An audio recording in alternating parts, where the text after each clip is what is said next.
How to add or change your profile picture on REDnote. Hey everyone, welcome back to the channel. In today's video, I'm going to show you how to easily add or change your profile picture on the REDnote app. So without further ado, let's get started.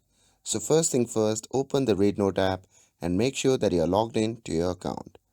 And once you have opened the app, simply tap on the profile icon shown in the bottom right corner of the screen.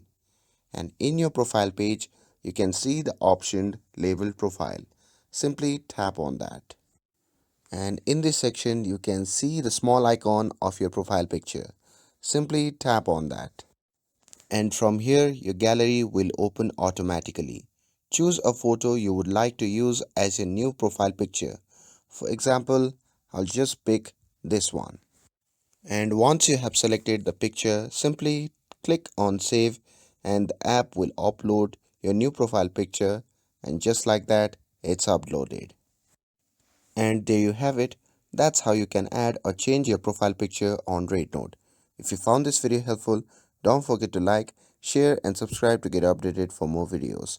Thanks for watching and I'll see you in the next video.